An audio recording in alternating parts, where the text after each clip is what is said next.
It is such a pleasure to be with you all today, even though it's by video. I'm sorry I can't be there in person, but I'm so glad you all are gathered, and I'm so glad I have this opportunity.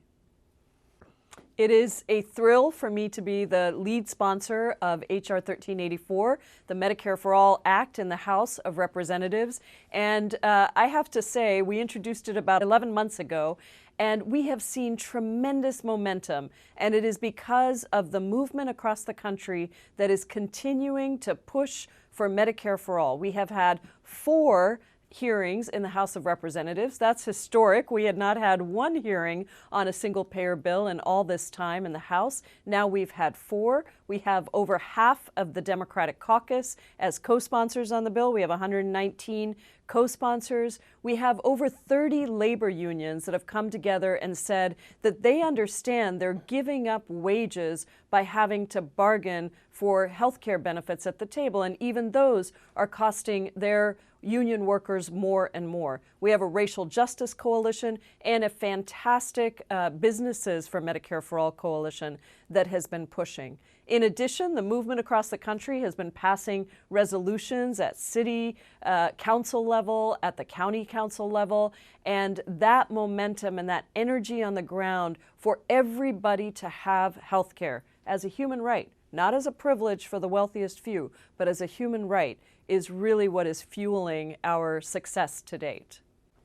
Well, we have a long way to go in making sure that this actually becomes law. I would just say that this is a dramatic transformation of a healthcare system that has been constructed to put profits over patients. We have to deconstruct that.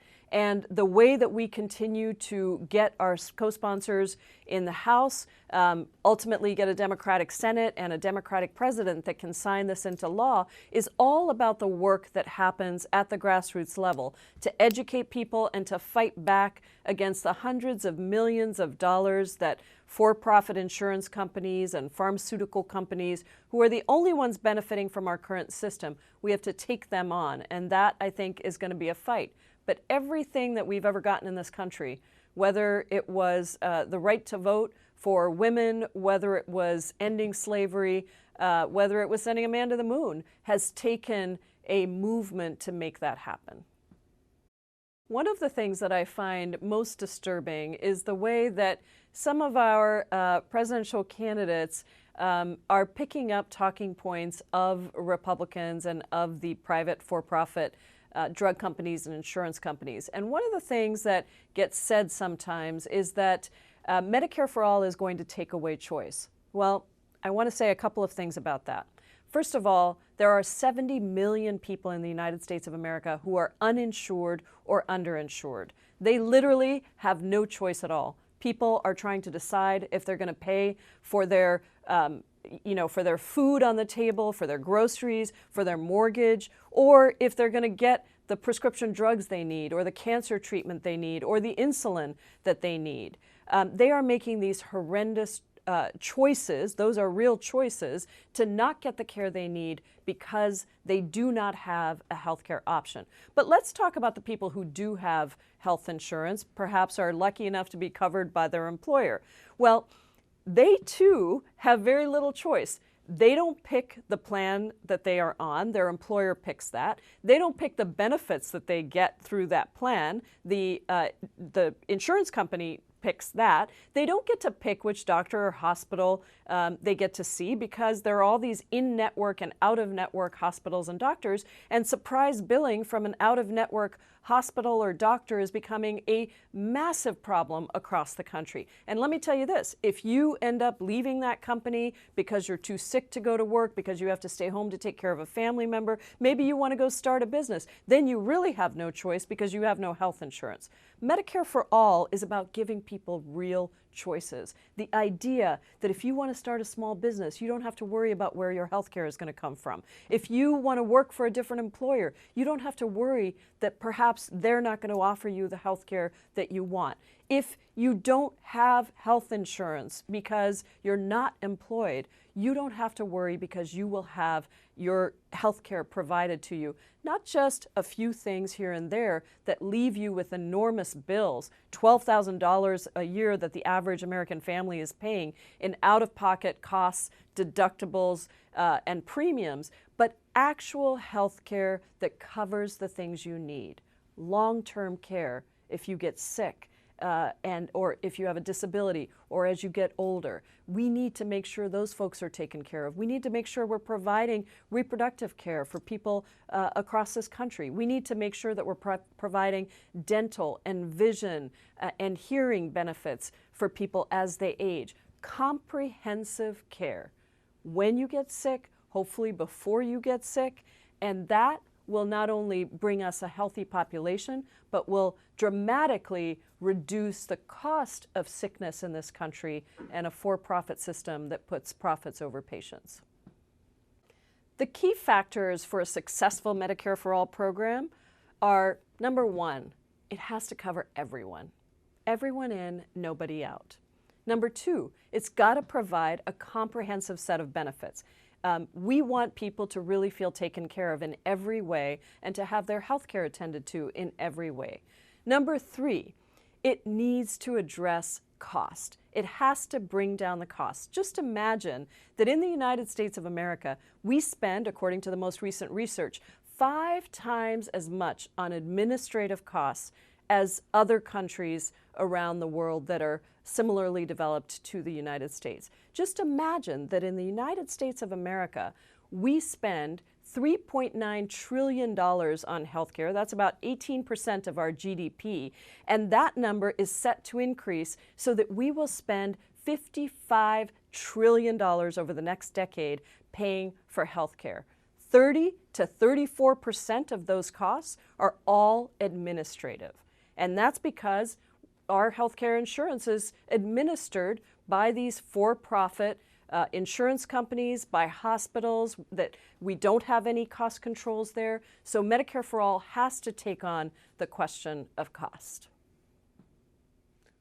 Well, it's a great question about the public option that keeps coming up. And I'll tell you that when we were fighting for the Affordable Care Act, a lot of the left, myself included, thought that maybe the public option could be an alternative if we couldn't get what we were fighting for, which was Medicare for All, single-payer health care. But what I have come to really see as we've seen the enormous administrative costs ballooning since that time, only projected to increase even further, is that a public option is not going to fix the problem. It will not transform the system for a couple of fundamental reasons. Number one, a public option will not cover everybody. As long as you have a private system operating next to a public system, those costs are going to continue to go up. There is no cost containment in a public option, in a Medicare buy-in, in any of the other plans that are on the table.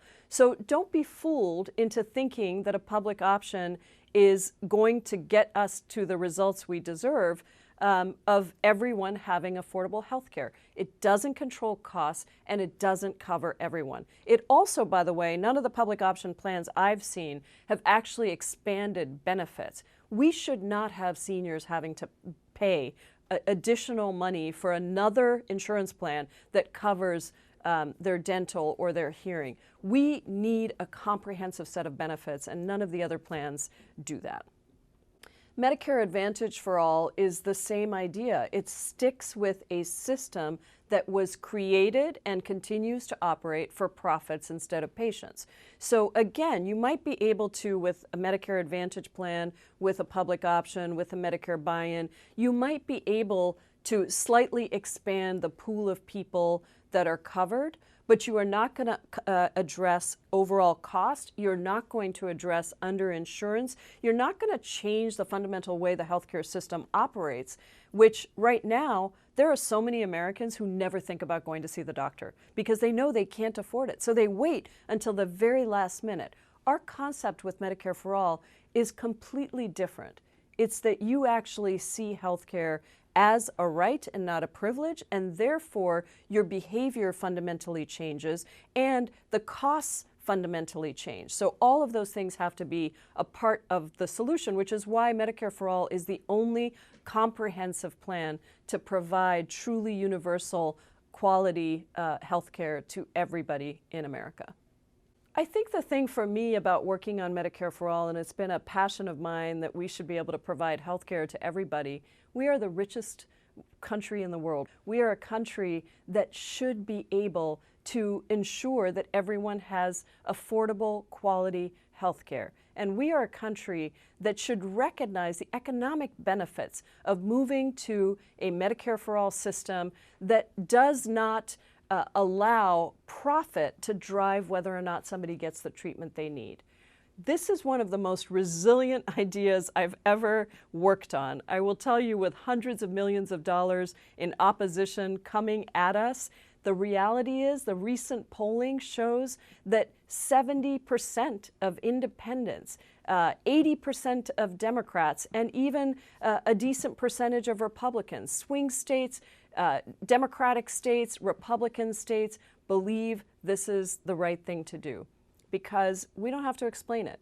Everybody's got somebody that they know who couldn't get the care they needed, sometimes with terrible results, sometimes losing people that they loved, sometimes going into foreclosure. 500,000 Americans, 500,000 Americans every year declare bankruptcy because they can't afford the cost of health care.